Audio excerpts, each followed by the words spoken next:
अभी हम लोग डिस्कस करेंगे विष योग के बारे में कि विष योग क्या होता है। ठीक है, विष योग। अब मैंने एक लग्न लिया है जो कि मिथुन लग्न है। अभी हम लोग विष योग के बारे में बात करेंगे। तो विष योग क्या होता है? जब शनि और चंद्रमा एक ही घर में बैठ जाए तो विष योग बनता है। शनि और चंद्र का जब युति होता है तो उसको विष योग कहते हैं। ठीक है। अब या फिर दूसरे तरह से अगर आपकी कुंडली में चंद्रमा को शनि देख ले तो विष योग बन जाएगा। मतलब चंद्रमा जहाँ बैठा है वहाँ पर शनि का दृष्टि पड़ जाए तो विष योग बन जाएगा। शनि का 3 दृष्टि होता है, 3, 7, 10। तो चंद्रमा जहाँ बैठा है वहाँ अगर शनि देख लिया तो विष योग बन जाएगा। या फिर शनि और चंद्रमा एक ही घर में बैठा है तो विष योग बनेगा। अब अलग अलग घर में विष योग का अलग अलग प्रभाव होगा। अगर लग्न में शनि और चंद्रमा बैठा है, मतलब जहाँ पे 3 नंबर अभी इस लग्न में दिख रहा है, अगर पहले घर में शनि और चंद्रमा बैठा है जहाँ पे 3 नंबर लिखा हुआ है, तो पहला घर क्या रिप्रेजेंट करता है? बॉडी स्ट्रक्चर, फिजिकल अपीयरेंस, आप कैसे दिखते हो, आपका क्या एटीट्यूड है, आपका क्या बॉडी फिगर है। लग्न में बैठा है तो मतलब हमेशा आप मतलब अपने बॉडी स्ट्रक्चर के बारे में सोचते रहोगे, अपने अपीयरेंस के बारे में सोचते रहोगे और उससे ज़्यादा हार्ड वर्क करोगे। क्योंकि शनि और चंद्रमा का युति हुआ तो शनि क्या है? शनि क्या है? Hard work. शनि क्या है? गरीबों का मसीहा। शनि रिलेटेड है सर्वेंट से, नौकर। ठीक है। शनि कड़ा मेहनत करवाता है। चंद्रमा क्या है? मन। चंद्रमा क्या है? माता का कारक। तो हार्ड वर्क मन में चला गया, मतलब शनि चंद्रमा का युति हुआ, मतलब मन में हमेशा ये रहेगा कि मुझे कुछ भी मिलने से लिए हार्ड वर्क करना पड़ेगा। ठीक है। क्योंकि शनि और चंद्रमा युति कर लिया, शनि हार्ड वर्क है और चंद्रमा मन है, तो मन में हमेशा यही रहेगा कि और मेहनत करो, ऐसे तो नहीं चलेगा काम, और मेहनत करो। तो अगर अभी लग्न में शनि और चंद्रमा का युति हुआ जहाँ 3 नंबर लिखा हुआ, तो वो लग्न आपका बॉडी स्ट्रक्चर, तो हमेशा बॉडी से रिलेटेड आप हार्ड वर्क करोगे। ठीक है। अपीयरेंस से रिलेटेड हार्ड वर्क करोगे कि आप अच्छे दिखो, उसके लिए हार्ड वर्क करते रहोगे। हमेशा मन में ये लगेगा कि मैं बहुत अच्छा दिखूंगा, दिखना चाहता हूँ, उसके लिए हार्ड वर्क करोगे।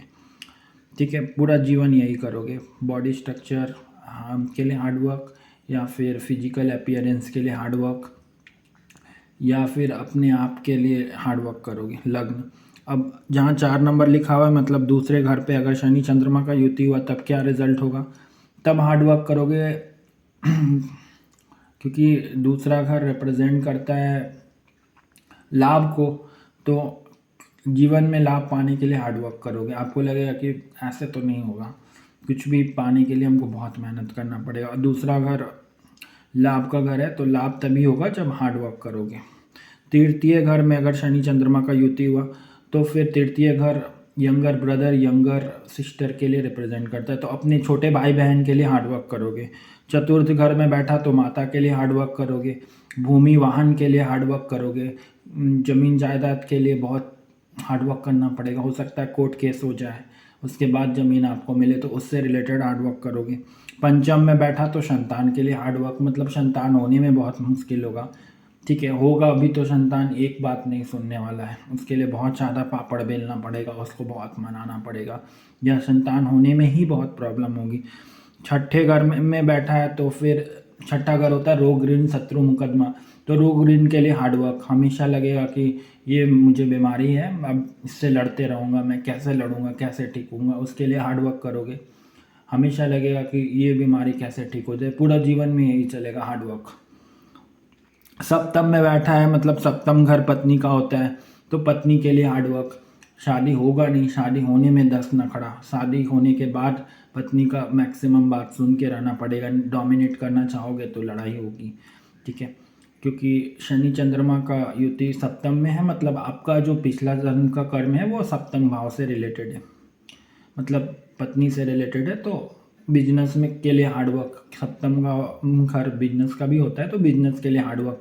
कहीं भी बिजनेस करोगे तो पहले सक्सेसफुल होगे ही नहीं, पहले फेल हो जाओगे, 2-3 बार झटका लगेगा, उसके बाद लगेगा कि यार बंद ही कर देते हैं, उसके बाद सक्सेस मिलेगा, बहुत हार्ड वर्क।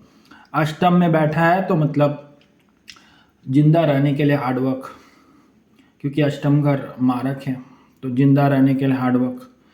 अगर नवम में बैठा तो भाग्य भाव में शनि और चंद्रमा का युति हुआ, मतलब भाग्योदय तभी होगा जब हार्डवर्क करोगे। और लक काम नहीं करेगा, कभी भी लक फैक्टर रहेगा नहीं, हमेशा हार्डवर्क ही करोगे। अगर दसम घर में बैठा है तो कैरियर बनाने के लिए हार्डवर्क, कैरियर बनेगा नहीं, जॉब होगा नहीं, हमेशा नौकरी के लिए दर दर भटकना पड़ेगा, जितना ज़्यादा मेहनत करना पड़ेगा। और लोग कम मेहनत में निकल जाएंगे, बट आपको हार्डवर्क करना पड़ेगा। अगर एकादश भाव में शनि और चंद्रमा का युति है, जहाँ पे इस लग्न में 1 नंबर लिखा हुआ है, तो फिर आपको एकादश भाव होता है गेन का, तो गेन प्रॉफिट पाने के लिए हार्डवर्क करना पड़ेगा। आपको प्रॉफिट मिलेगा ही नहीं, हर चीज़ में लॉस होगा। आप जितना ज़्यादा हार्डवर्क करोगे वो उतना ज़्यादा प्रॉफिट होगा। अगर 12वें घर में शनि चंद्रमा का युति है तो 12वां घर होता है वैराग्य का, 12वां घर होता है जेल यात्रा का, 12वां घर होता है ऑन साइट अपॉर्चुनिटी का। ऑन साइट आपको मिलेगी नहीं जॉब में, हमेशा हार्डवर्क करना पड़ेगा। तो कुल मिला के बात यही है कि शनि और चंद्रमा का जिस घर में युति होगा, इसका मतलब है उस घर से रिलेटेड कर्मा आपके पिछले जन्म का पेंडिंग है, और आपको इस जन्म में हमेशा हार्डवर्क करके उसको पूरा करना पड़ेगा, तभी ये दोनों प्लैनेट सेटिस्फाई होने वाले हैं। ठीक है, इसका कोई रेमेडी वर्किंग मुझे आज तक नहीं पता चला। मैंने बहुत सारी कुंडलियाँ एनालाइज की, बट शनि और चंद्रमा का ज्योति जिस घर में होगा उस घर से रिलेटेड आपको इस जन्म में हार्डवर्क करना है। अगर दसम घर में है तो कैरियर से रिलेटेड हार्डवर्क, सप्तम घर में है तो पत्नी से रिलेटेड, पंचम घर है तो सप्तम संतान से रिलेटेड, और 12वां घर है तो ऑन साइट अपॉर्चुनिटी आपको मिलेगी नहीं, विदेश यात्रा आपकी होगी नहीं जब तक आप बहुत मेहनत नहीं करोगे। और मैक्सिमम शनि अगर चंद्रमा के साथ बैठ गया तो मैक्सिमम भाग्योदय 40 साल के बाद ही होता है, उससे पहले मैंने किसी का भाग्योदय होते देखा नहीं। ठीक है, तो आप अपनी कुंडली में देखें, अगर शनि चंद्रमा की युति है तो किस भाव में है, आपको उस भाव से रिलेटेड पीड़ा अवश्य ही होगी।